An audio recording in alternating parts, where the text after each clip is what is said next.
लोग का स्वागत करता हूं हमारे पढ़ा ऐप पे। आज हम लोग मेंसुरेशन के टॉपिक को डिस्कस करेंगे और मेंसुरेशन के टॉपिक से किसी भी एग्जाम के में क्वेश्चन आते रहते हैं और आता ही है। तो आइए देखते हैं मेंसुरेशन के टॉपिक को।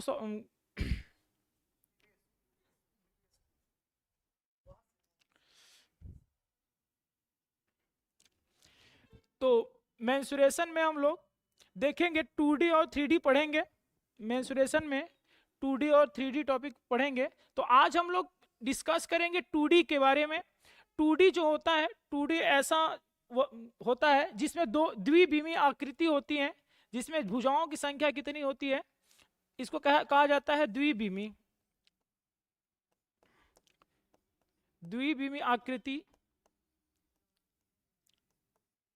को 2D कहा जाता है, यानी जिसमें एरिया निकलता हो, जिस भी में एरिया निकलता हो उसको 2D कहा जाता है। तो 2D में आप क्या जाते हैं, 2D में आप क्या जाते हैं त्रिभुज, और 2D में आप क्या आएंगे चतुर्भुज। चतुर्भुज कोई सा भी चतुर्भुज, वर्ग, आयत, ये सब 2D में आएंगे। और सर्कल, ये सब किस में आएंगे 2D में। तो 2D में हम लोग सबसे पहले किसको पढ़ेंगे, त्रिभुज को। 2D में हम लोग सबसे पहले किसको पढ़ेंगे, ट्रायंगल को, त्रिभुज को। 2D में आज हम लोग डिस्कस करेंगे त्रिभुज को। तो त्रिभुज को देखेंगे। त्रिभुज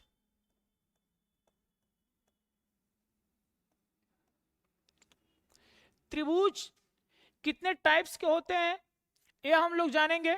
और त्रिभुज में, त्रिभुज का निर्माण कब होता है, पहला क्वेश्चन तो यही बनता है आपका।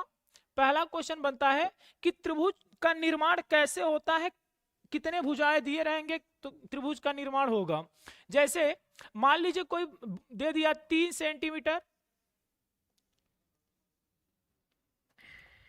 कोई भुजा दे दिया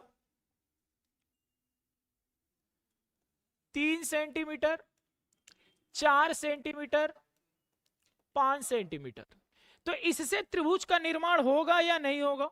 तो त्रिभुज का निर्माण कब होता है, दो छोटी भुजाओं का योग, दो छोटी भुजा का योग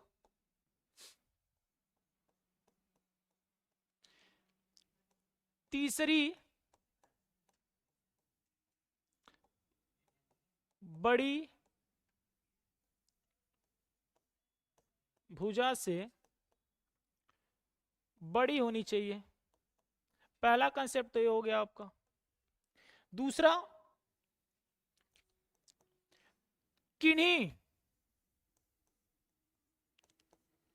किन्हीं दो भुजा का अंतर तीसरे से क्या होनी चाहिए, बड़ी होनी चाहिए। तीसरी से बड़ी होनी चाहिए।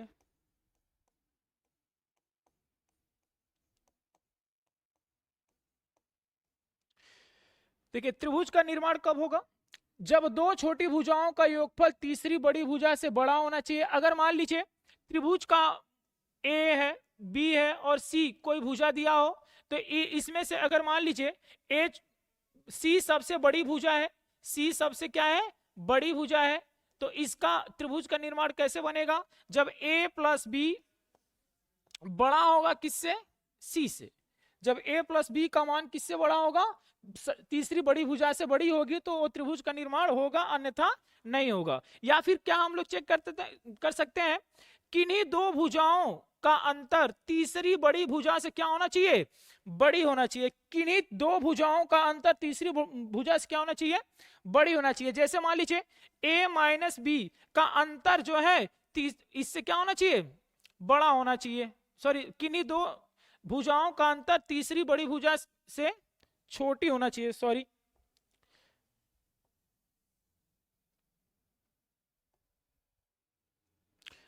तीसरी भुजा से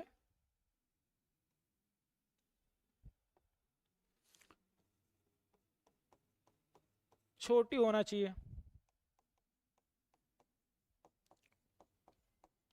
कोई भी दो भुजा का अंतर तीसरी से क्या होना चाहिए, छोटी होना चाहिए। जैसे मान लीजिए एग्जांपल में आपका भुजा दिया है 3 सेंटीमीटर, 4 सेंटीमीटर, 5 सेंटीमीटर, तो त्रिभुज का निर्माण होगा कि नहीं होगा, कैसे चेक करेंगे? दो छोटी भुजाओं का योग कर लेंगे, 4 और 3 कितना हो जाएगा, 7 सेंटीमीटर, और ये तीसरी बड़ी भुजा 5 है, उससे क्या है, बड़ी है, यानी इससे 3, 4, 5 सेंटीमीटर से त्रिभुज का निर्माण हो सकता है।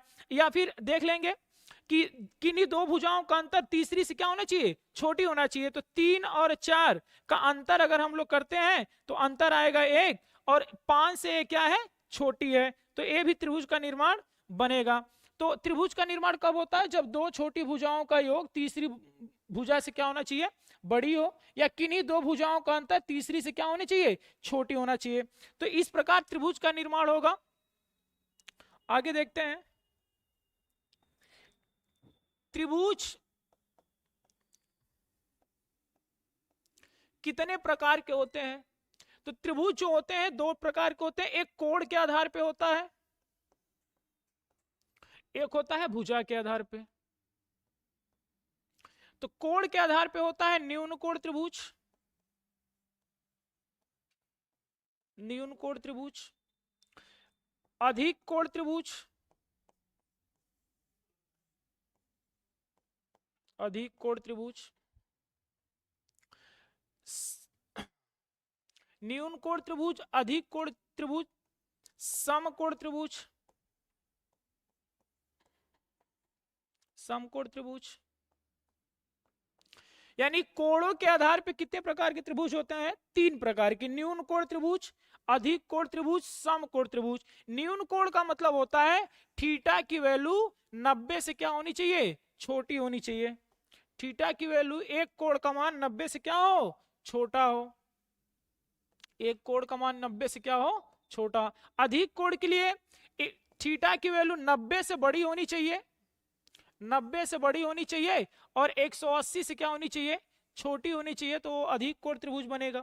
समकोण त्रिभुज के लिए थीटा की वैल्यू 90 अंश के बराबर होगा, कि कोई एक कोण यदि 90 अंश का है तो वो कोण वो कैसा त्रिभुज, समकोण त्रिभुज। तो भुजाओं के आधार पर भी 3 प्रकार के त्रिभुज होते हैं। तो कौन सा होता है, समबाहु,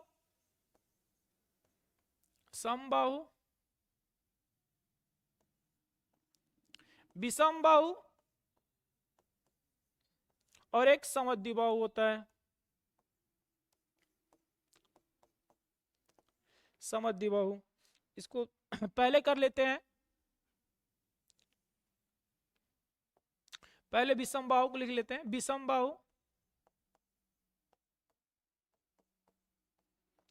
फिर समबाहु।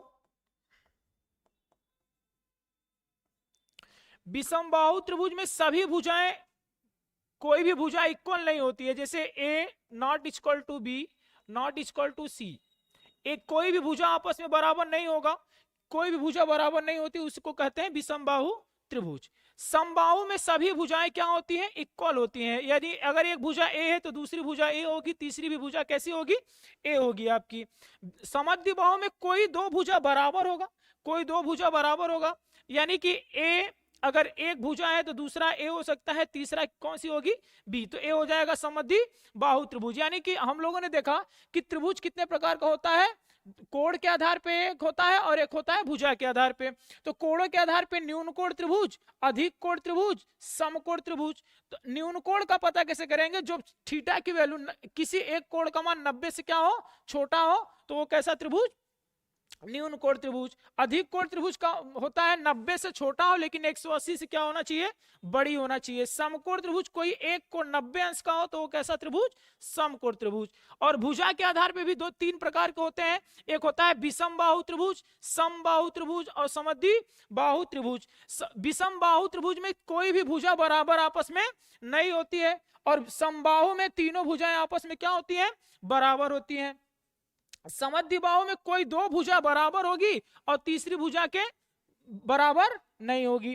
तो आज हम लोग सबसे पहले भाई हम लोग आज क्षेत्रफल पढ़ रहे हैं, तो हम लोग सबसे पहले आज पढ़ेंगे विषमबाहु त्रिभुज। क्या पढ़ेंगे हम लोग, विषमबाहु त्रिभुज। तो विषमबाहु त्रिभुज हम लोग आज देखेंगे, पढ़ेंगे सबसे पहले विषम बाहु। तो पहला हेडिंग होगा हमारा विषम बाहु, विषम बाहु त्रिभुज।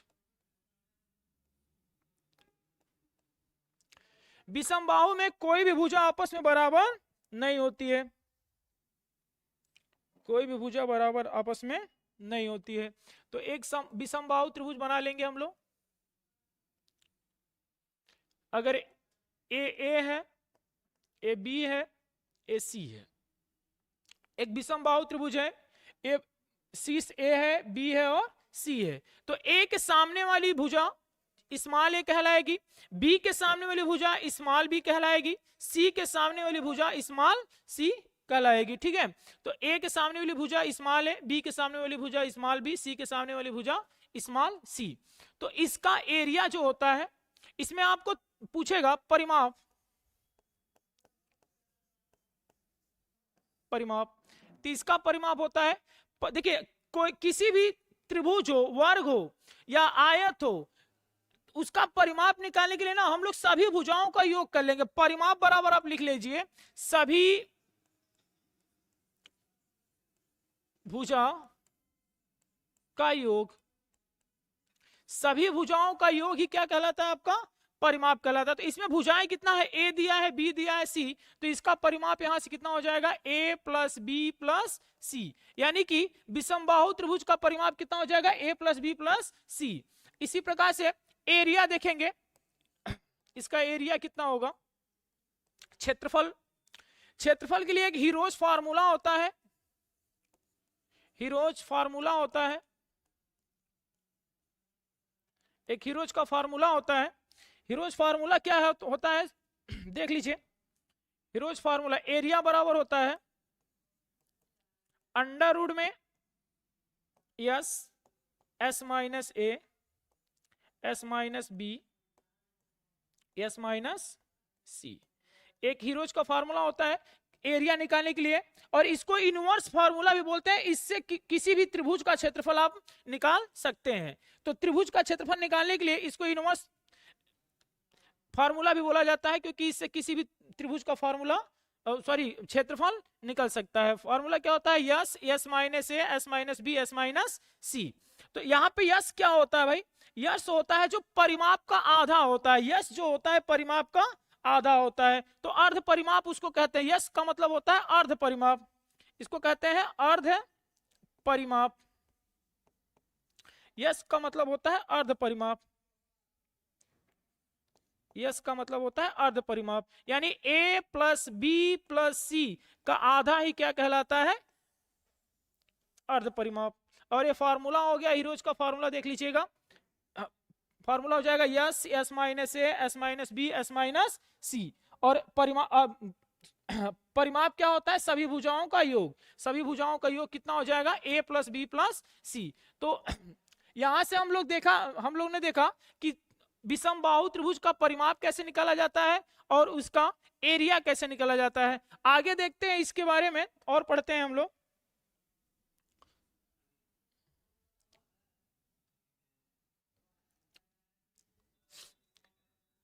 जब त्रिभुज का माध्यिका दिया हो, जब त्रिभुज की माध्यिकाएं दी हो,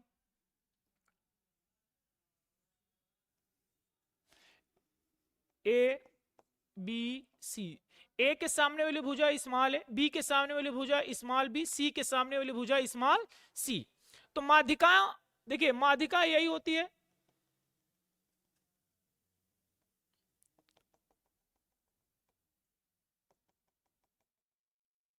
माध्यिका। अगर मान लीजिए ए से यहां पे डी पे लंब डाला गया हो, माध्यिका खींची गई हो, बी से ई पे खींचा गया हो, और सी से एफ पे माध्यिका खींची गई हो, तो इसमें माध्यिका अगर दिया रहे, किसी भी त्रिभुज का माध्यिका दिया हो और आपसे उसका उस त्रिभुज का एरिया पूछेगा, क्या पूछेगा आपसे, उस त्रिभुज का एरिया पूछेगा। तो आपका एक कंसेप्ट होता है, त्रिभुज एबीसी का एरिया बट्टा त्रिभुज एबीसी का एरिया बटे माध्यिका से बना त्रिभुज का एरिया बराबर होता है 4:3 का। 4 संबंध 3 का होता है। जब माध्यिकाएं दी हो और त्रिभुज का एरिया पूछे या एरिया दे के माध्यिकाओं से बना त्रिभुज का क्षेत्रफल पूछे तो फार्मूला होता है, कॉन्सेप्ट होता है त्रिभुज एबीसी का एरिया बट्टे माध्यिकाओं से बना त्रिभुज का एरिया 4 संबंध 3 के अनुपात में होता है। जैसे एग्जाम्पल हम लोग देख लेंगे। एग्जाम्पल में किसी त्रिभुज का एरिया 48 वर्ग सेंटीमीटर है तो उस त्रिभुज के माध्यिका से बनने वाले त्रिभुज का एरिया क्या होगा। एग्जाम्पल हम लोग देखेंगे। किसी त्रिभुज का एरिया 48 वर्ग सेंटीमीटर है तो उस त्रिभुज के माध्यिकाओं से बनने वाले त्रिभुज का एरिया क्या होगा। तो देखिए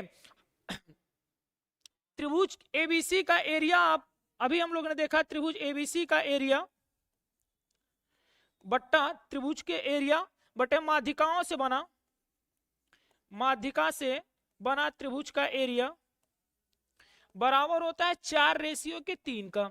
यहाँ पे 4 बराबर 4 रेशियो का मान कितना दे दिया है आपको 48 वर्ग सेंटीमीटर। 4 रेशियो का मान 48 वर्ग सेंटीमीटर है, यानी 1 रेशियो का मान आपका यहां से आ जाएगा, 1 रेशियो का मान आ जाएगा आपका 12 वर्ग सेंटीमीटर। 1 रेशियो का मान 12 वर्ग सेंटीमीटर हो जाएगा। तो आपसे पूछा है कि माध्यिकाओं से बना त्रिभुज के एरिया, तो माध्यिका का रेशियो कितना है 3, तो 1 रेशियो का मान यदि 12 वर्ग सेंटीमीटर है तो 3 का मान निकालना है तो 3 से मल्टीप्लाई करा देंगे तो हो जाएगा 12 तिहाई 36 वर्ग सेंटीमीटर। तो हमारा राइट आंसर हो जाएगा 36 वर्ग सेंटीमीटर। तो ऐसे सवाल बनते हैं। या कभी आपको त्रिभुज की भुजाएं दे देगा, त्रिभुज एबीसी की भुजा दे देगा और आपसे बोलेगा कि माध्यिकाओं से बना क्षेत्रफल ज्ञात कीजिए। या कभी माध्यिकाएं दे देंगी त्रिभुज का, माध्यिका दे देगा त्रिभुज का, माध्यिका दे देगा त्रिभुज का और आपसे त्रिभुज एबीसी का एरिया पूछ लेगा। तो ऐसे सवाल बनते हैं। हम लोग जब सवाल करेंगे तो वहां पे कॉन्सेप्ट देखेंगे। आपको अभी याद रहे कि त्रिभुज एबीसी का एरिया बट्टा माध्यिकाओं से बना त्रिभुज के एरिया में संबंध होता है 4:3 का। आगे देखते हैं अगला पॉइंट। त्रिभुज की जब माध्यिका, कोई एक माध्यिका या लंब दिया हो, त्रिभुज की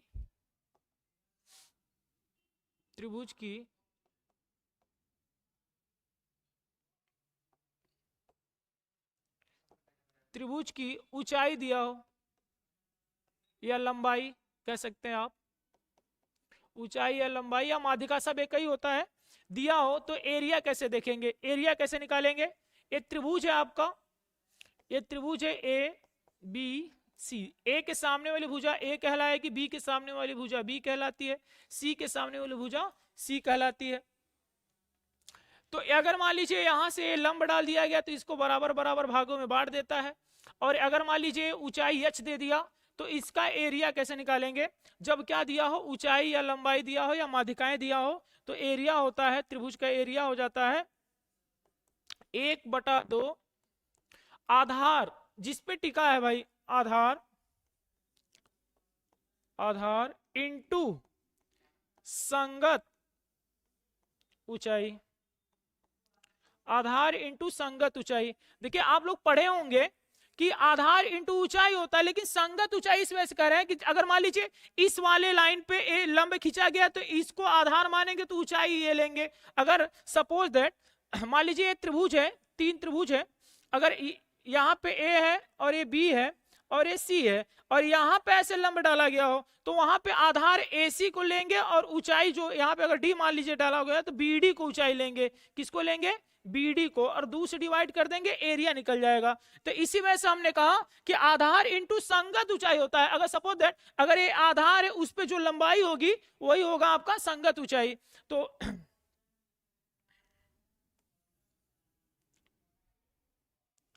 अब देखिए यही से बन जाएगा आपका कि भुजा अगर दिया होता है, भुजा दिया हो और आपसे पूछेगा ऊंचाइयों में अनुपात क्या होगा, ऊंचाई में क्या अनुपात होगा। क्वेश्चन सारे आएंगे, बता रहे हैं आपको।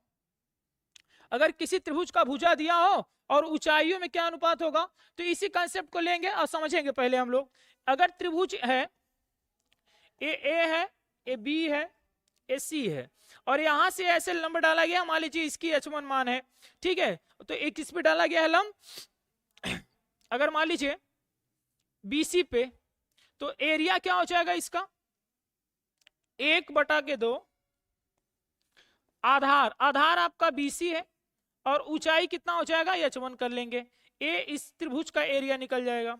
अब दूसरा देख लेंगे, अगर मान लीजिए ए है, ए बी है और ए सी है और ए BC पर लंब डाला गया हो, ए इस ऊंचाई का मान मान लीजिए H2 हो, तो यहां से एरिया हो जाएगा 1/2, आधार यहां से AC हो जाएगा और ऊंचाई कितना हो जाएगा H2 हो जाएगा। और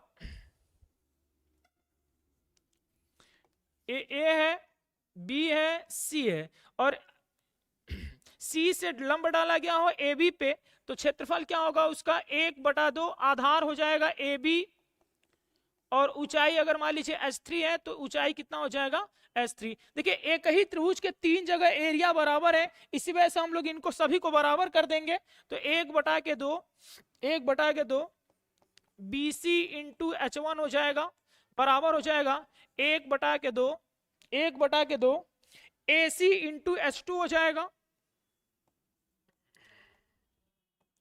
बराबर 1/2 AB into H3, 1/2 AB into H3। तो यहां से देखिए 1/2 सभी में कट जाएगा, तो यहां से हो जाएगा BC इंटू H1 बराबर AC इंटू H2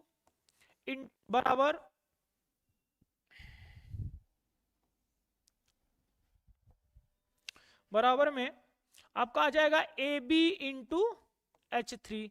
तो एक प्रकार से यहां से कह सकते हैं BC रेशियो AC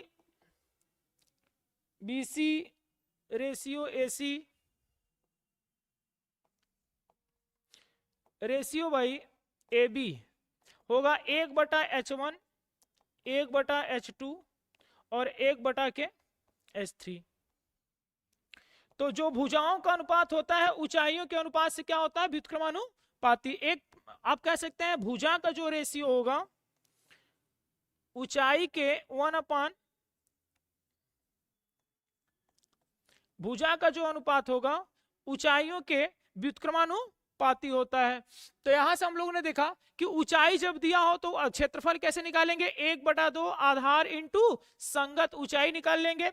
और हमने देखा हम लोगों ने कि जब भुजा दिया हो ऊंचाई दिया हो, मतलब भुजा दे करके ऊंचाइयों में अनुपात पूछे या ऊंचाई दे करके भुजाओं में अनुपात पूछे तो रेस कितना होता है, भुजा दे के ऊंचाई में अनुपात पूछे तो 1/, ऊंचाई हो जाएगा।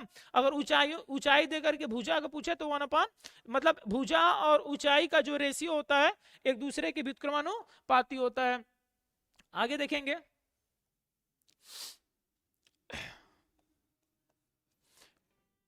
जब किसी भी त्रिभुज का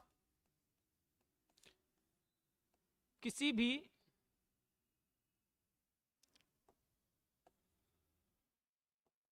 या फिर ऐसे देख लीजिए त्रिभुज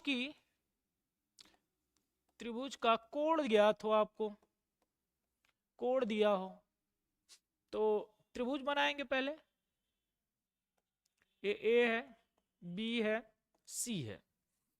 यहां से मान लीजिए एक कोण आपको ज्ञात है, सी के सामने वाली भुजा सी होगी, ए के सामने वाली भुजा ए होगी, बी के सामने वाली भुजा क्या होगी, बी होगी। और यहां से ऐसे लंब खींच दिया गया, लंब खींच जाएगा तो 90-90 पे काटेगी।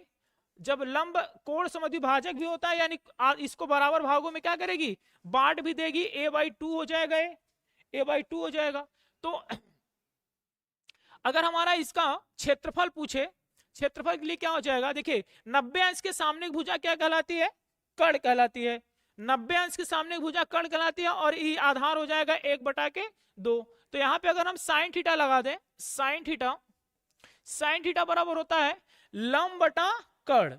तो लंब इसमें अगर मान लीजिए एच नॉट गिवन हो, एच की वैल्यू नहीं पता हो, एच का वैल्यू न पता हो आपको, एच की वैल्यू न पता हो, न दिया हो, तो क्या हो जाएगा, साइन थीटा बराबर हो जाएगा सी बट्टा में ए, और मान लीजिए डी पे है तो ए डी, ए और डी। तो यहां से हो जाएगा ए डी बराबर सॉरी कर्ण बटा के एच, साइन थीटा बराबर होता है लंब बटा कर्ण, लंब बटा कर्ण, साइन थीटा बराबर होता है लंब बटा कर्ण। लंब आपका एच है, कर्ण का मान कितना दे दिया, सी। तो यहां से एच बराबर हो जाएगा आपका, यहां से एच बराबर हो जाएगा साइन थीटा इंटू के सी। एच की वैल्यू कितना निकल के आ जाएगी, साइन थीटा इंटू के सी। तो अब एरिया निकालना हो अगर हमको इस त्रिभुज का, तो एरिया बराबर हो जाएगा 1/2, आधार कितना है इसका, ए है, इंटू के एच का मान कितना पता चल गया, सी साइन थीटा। तो जब कोण आपको दिया हो, जब कोण आपका दिया हो, किसी भी त्रिभुज का कोण दिया हो और ऊंचाई नहीं पता हो आपको, तो क्षेत्रफल के लिए कौन सा फॉर्मूला लग जाएगा, 1/2 आधार इंटू ए इंटू सी साइन थीटा। थीटा की वैल्यू आपको पता रहेगी, थीटा की वैल्यू आपको क्या किया रहेगा, दिया रहेगा, कोण ज्ञात रहेगा आपको, कोण दिया रहेगा, कोण आपको दिया रहेगा। अब देखिए किसी भी त्रिभुज का जब निर्देशांक दिया हो,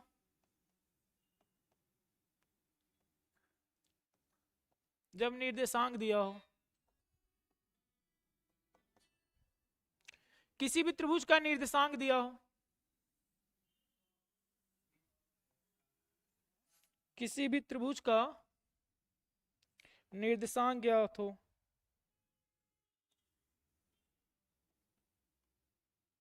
ये मान लीजिए x1 y1 है, x2 y2 है, x3 y3 है। निर्देशांक दिया हो तो आपसे पूछ सकता है कि उसका क्षेत्रफल बताइए, या तो केंद्रक पूछ सकता है आपसे, या तो क्षेत्रफल पूछ सकता है एरिया, या तो केंद्रक पूछेगा। तो केंद्रक यदि पूछेगा, केंद्रक पूछेगा आपसे, तो केंद्रक के लिए हो जाता है x1 plus x2 plus x3 बट्टा में 3, y1 plus y2 plus y3 बट्टा में 3, ये आपका केंद्रक हो जाएगा। केंद्रक बराबर होता है x1 plus x2 plus x3 बट्टा में 3, y1 plus y2 plus y3 बट्टा में 3। एरिया कैसे निकालेंगे जब निर्देशांक दिया हो, एरिया कैसे निकालेंगे, एरिया बराबर हो जाएगा, एरिया बराबर हो जाएगा आपका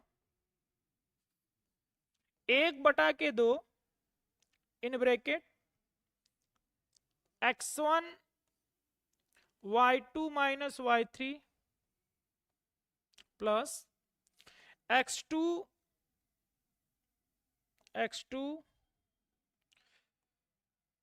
y1 minus y3 plus x3 y1 minus y2। ये फॉर्मूला होता है x1 y2 minus y3 plus x2 y1 minus y3 plus x3 y1 minus y2। केंद्रक दिया हो और अगर आपका क्षेत्रफल पूछे तो उसके लिए ये फॉर्मूला हो जाएगा, और सॉरी निर्देशांक दिया हो, अगर एरिया पूछे तो आपके लिए उसके लिए ये फॉर्मूला हो जाएगा, और निर्देशांक देकर के अगर केंद्रक पूछेगा तो उसके लिए x1 plus x2 plus x3 बट्टा में 3 और y1 plus y2 plus y3 बट्टा में 3, ये हो जाएगा। दूसरा देख लेते हैं, जब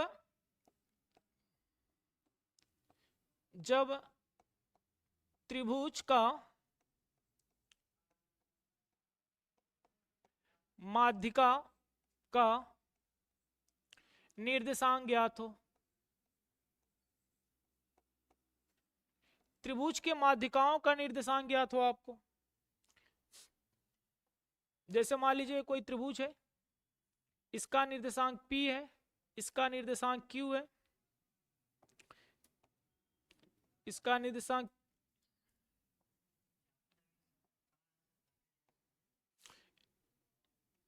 PQAR है, और आपको ये पता करना है ये A की निर्देशांक, B का निर्देशांक और यहाँ पे C का निर्देशांक।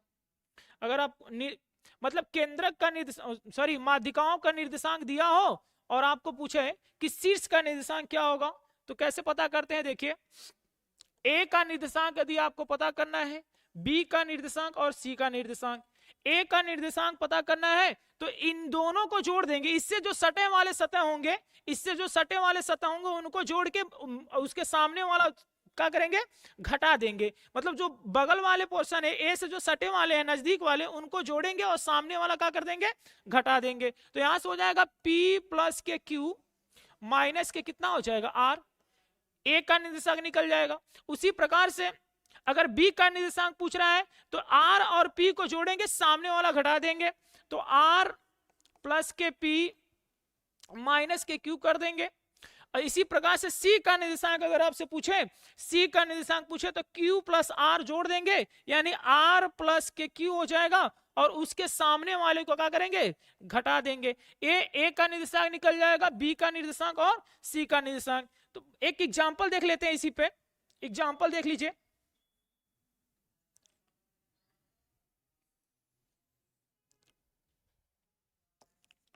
एग्जांपल देख लीजिए, मान लीजिए किसी भी त्रिभुज की माध्यिकाएं दे रखी हैं, माध्यिकाओं का निर्देशांक दे रखा है, ये यहां पे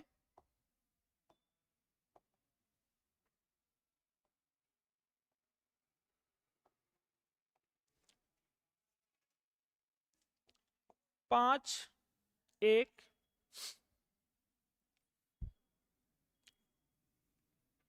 5 माइनस के 1 और 2 माइनस के 3, ऐसे कुछ निर्देशांक दे रखे हो।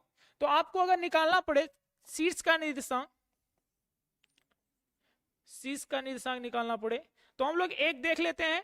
ए का अगर निर्देशांक निकालना है तो इन दोनों को जोड़ेंगे, इसके सामने वाला घटाएंगे, यानी 5 में 5 जोड़ देंगे, कितना हो जाएगा 10, और 10 में से 2 घटा देंगे, माइनस के 2 घटाएंगे। देखिए 10 में से माइनस के जब 2 घटाएंगे तो ये हो जाएगा 10, 10 तो ये रहेगा ही रहेगा, माइनस माइनस कितना हो जाता है, प्लस हो जाता है, हो जाएगा 12, यानी यहाँ पे आ जाएगा 12 हो जाएगा, ये 12 हो जाएगा। फिर उसी प्रकार से 1 और माइनस 1 को जब जोड़ेंगे तो ये हो जाएगा 1, माइनस 1 को जब जोड़ेंगे तो ये हो जाएगा 0, और उसमें से -3 जब घटाएंगे, -3 घटाएंगे तो ये हो जाएगा आपका प्लस के 3 हो जाएगा।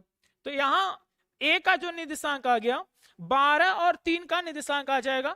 आगे क्वेश्चन आएंगे तो हम लोग देख लेंगे, ठीक है। अभी के लिए इतना समझ लेते हैं कि इसके जो सामने वाले होंगे, अब सामने बगल वाले, इनको जोड़ेंगे और इसके सामने वाला जस्ट क्या करेंगे, घटाएंगे, ठीक है। आगे देखेंगे हम लोग इसको।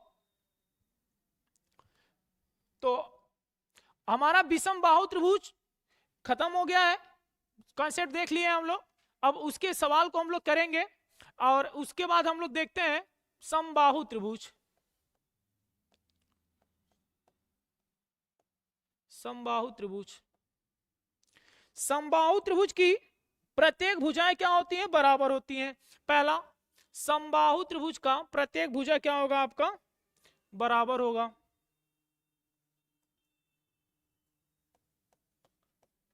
समबाहु त्रिभुज की प्रत्येक भुजा क्या होगी? बराबर होगी। प्रत्येक भुजा और प्रत्येक कोण भी बराबर होता है। प्रत्येक भुजा और प्रत्येक कोण भी बराबर होता है समबाहु त्रिभुज का।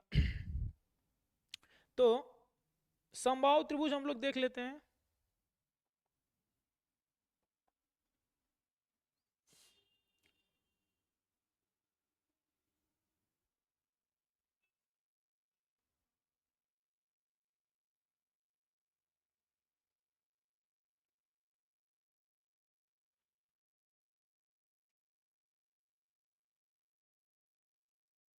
एक कोई समबाहु त्रिभुज है, ए है, बी है और ए सी है। समबाहु त्रिभुज की प्रत्येक भुजाएं बराबर होती है, यानी सभी भुजा अगर ए है तो सभी भुजा क्या कर रखेंगे? ए। समबाहु त्रिभुज का जो परिमाप हो जाएगा, परिमाप, समबाहु त्रिभुज का जो परिमाप होगा वो हो जाएगा आपका, सभी भुजाओं का योग होता है। तो यहाँ पे सभी भुजाएं ए है, तो ए प्लस के ए तीनों को जोड़ लेंगे तो 3a, यानी 3 भुजा हो जाएगा परिमाप। परिमाप क्या होता, कितना हो जाएगा? भुजा इंटू 3। और एरिया देखते हैं,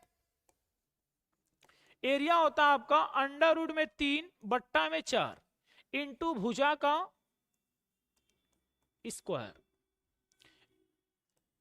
समबाहु त्रिभुज का परिमाप जो हो जाएगा सॉरी, परिमाप होता है 3a और एरिया क्या होता है? अंडर रूट 3 बट्टा 4 इंटू भुजा का स्क्वायर। जब समबाहु त्रिभुज में हाइट दे दे, ऊंचाई दे दे, मान लीजिए समबाहु त्रिभुज की कोई ऊंचाई दे दी है, ऊंचाई h दे दी, तो जब आपको पता है कि जब ऊंचाई देता है तो उसका एरिया कितना हो जाता है?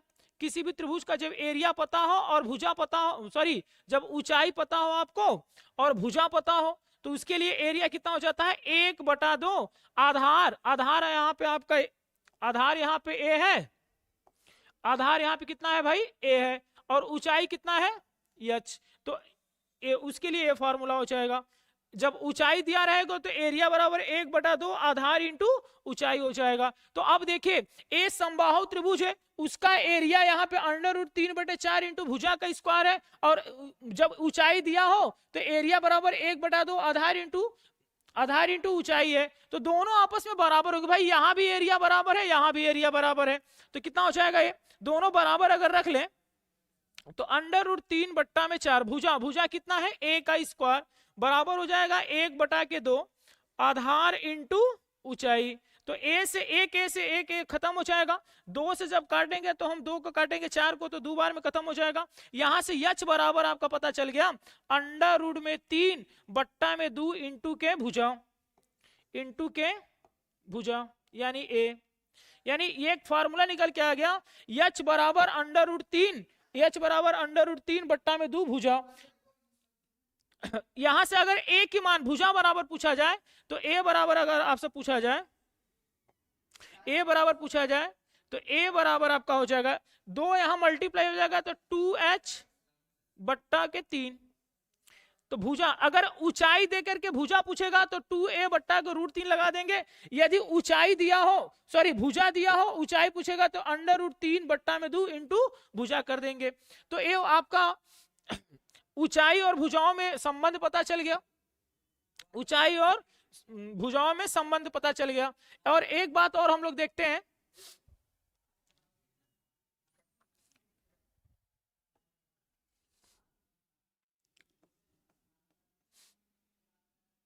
कोई समबाहु त्रिभुज है, कोई समबाहु त्रिभुज है,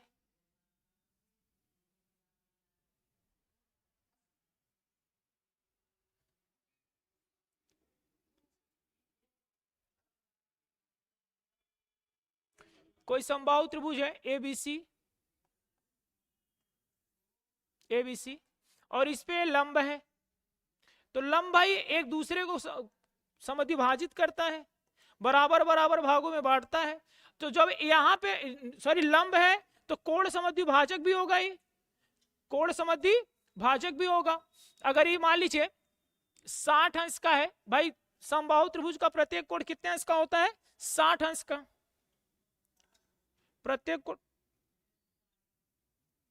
प्रत्येक कोण कितने अंश का होता है? 60 अंश का। प्रत्येक कोण 60 अंश का होता है। तो ये 90 हो गया, 60 हो गया, तो ये कितना हो जाएगा आपका?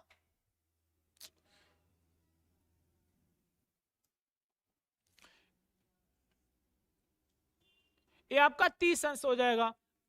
ये कितने अंश का हो जाएगा? 30 अंश का। तो जब देखिए, जब यहां से एक रेशियो बन जाएगा, क्या बन जाएगा? ए बी, अगर ये डी पे काट रहा है तो एक यहां से एक फॉर्मूला निकल के आ जाएगा, ए बी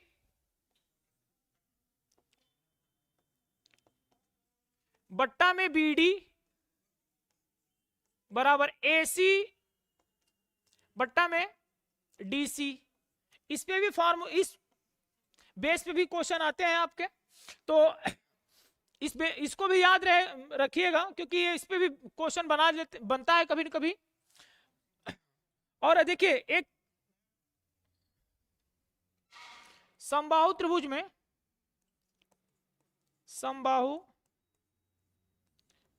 त्रिभुज में एक बहुत बेहतरीन सा आपको पॉइंट देने जा रहे हैं, नियम, जिससे कि आपका फार्मूला रटने की कोई जरूरत ही नहीं पड़ेगी।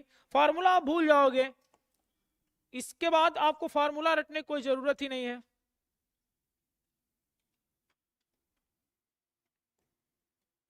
अगर मान लीजिए एबीसी है, देखिए हमने कहा कि समबाहु त्रिभुज में भुजा चाहे कुछ भी दे दे, हमें उससे मतलब नहीं है, लेकिन हम क्या आपको बता रहे हैं कि हम भुजा को सिर्फ कितना मानेंगे? रेशियो में 2√3। भुजा कितना मानेंगे? अंडर रूट में 2, अंडर रूट में 3। तो भुजा सभी बराबर होते हैं तो सब हो जाएंगे कितने? सभी भुजा कितने हो जाएंगे? 2√3। और ऊंचाई चाहे कुछ भी दे, ऊंचाई को कुछ भी दे, हम ऊंचाई को 3 के रेशियो में मान चलेंगे, यानी टोटल ऊंचाई जो हम लेंगे कितना मिलेंगे? 3 के लेंगे। और यहां से देखेंगे, यहां से ऊपर वाले में, ऊपर के लिए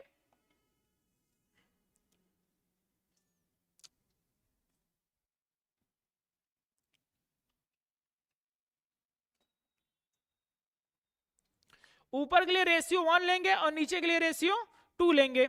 ऊंचाई टोटल रेशियो में 3 होगा।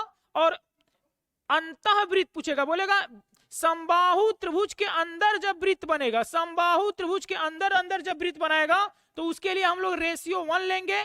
त्रिज्या रेशियो में कितना लेंगे? रेशियो 1 लेंगे। और जब समबाहु त्रिभुज के बाहर कोई वृत्त बनाएगा, समबाहु त्रिभुज के बाहर कोई वृत्त बनाएगा, तो उसके लिए हम लोग रेशियो कितना लेंगे? रेशियो 2 लेंगे। क्योंकि हमने इस टोटल ऊंचाई को रेशियो 3 बोला है, तो इसको हम लोग बांटे हैं रेशियो 1 में और रेशियो 2 में। तो जब अंदर वृत्त बनेगा तो रेशियो 1 होगा, और जब बाहर से वृत्त बनेगा तो रेशियो कितना होगा? 2 होगा। इस बेस पे सारे क्वेश्चन को सॉल्व करेंगे। यहां से आपको अगर एरिया पूछेगा तो 1/2, आधार आपका 2√3 है और ऊंचाई आपका रेशियो में 3 लेंगे। ये किसी भी क्वेश्चन में काम देगा। 1/2 रेशियो में 2√3 इंटू रेशियो 3। तो देखिए, एक इस पे एग्जांपल हम लोग देख लेते हैं, इस पे एग्जांपल देखते हैं।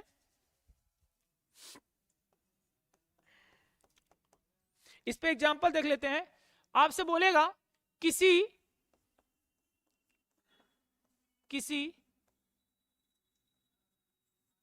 समबाहु त्रिभुज की ऊंचाई 12 सेंटीमीटर है। त्रिभुज का परिमाप भी पूछ सकता है आपसे। परिमाप क्या होगा? त्रिभुज का एरिया क्या होगा?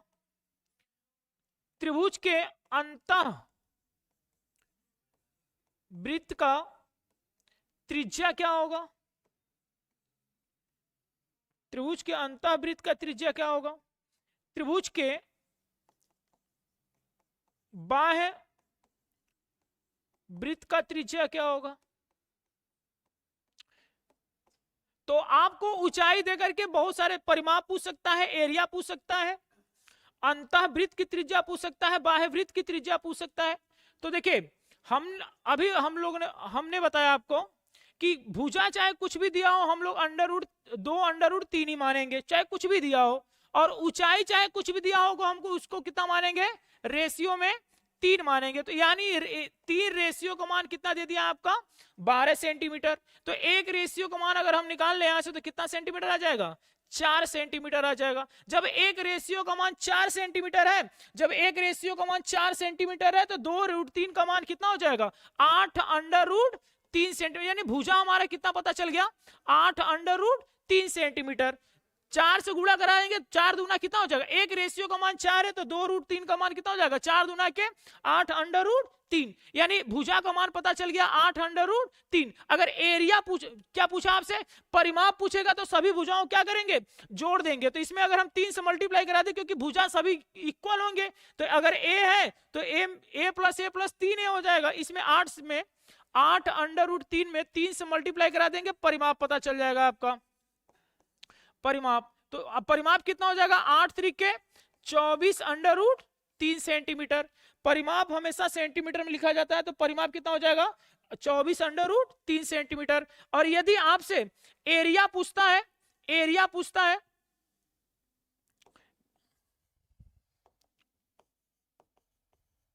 एरिया पूछता है तो एरिया बराबर अभी हमने बताया 1/2 आधार। आधार कितना है आपका भुजा ए 8√3 है, भुजा कितना है 8√3। और ऊंचाई पहले से दे रखा है कितना सेंटीमीटर 12 सेंटीमीटर। तो 2 से काटेंगे जब हम लोग तो 6 बार में कटेगा, तो 8 6 कितना हो जाएगा 48√3 वर्ग सेंटीमीटर। वर्ग सेंटीमीटर 48 वर्ग सेंटीमीटर आपका आंसर हो जाएगा। एरिया कितना हो जाएगा, किसी त्रिभुज की ऊंचाई अगर 12 सेंटीमीटर है तो उस त्रिभुज का परिमाप होगा 24√3 सेंटीमीटर और एरिया कितना होगा 48√3 वर्ग सेंटीमीटर। और यदि उसका अंतःवृत्त की त्रिज्या पूछे, अंतःवृत्त हमने बताया कि जो एक रेशियो का मान अगर अंदर अंदर वृत्त बनेगा, त्रिभुज के अंदर अंदर वृत्त बनेगा तो उसकी जो रेडियस होगी वो रेशियो 1 होगी। और यदि बाहर बाहर से वृत्त बनेगा, किसी त्रिभुज के बाहर बाहर त्रिभुज बनेगा बाहर बाहर से, तो उसकी जो रेडियस होगी वो रेडियस 2 होगी। तो देखिए एक रेशियो का मान 4 है, एक रेशियो का मान 4 है, तो अंतःवृत्त की जो त्रिज्या हो जाएगी, अंतःवृत्त की त्रिज्या जो होगी, अंतःवृत्त की त्रिज्या जो होगी वो 4 सेंटीमीटर हो जाएगा।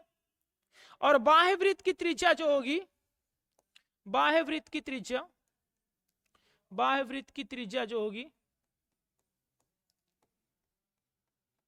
वो आपका हो जाएगा 2।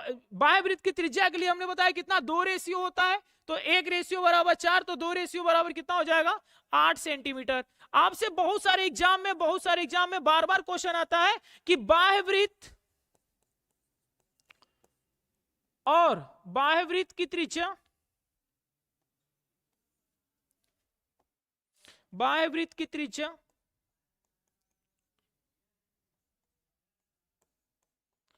और अंतःवृत्त,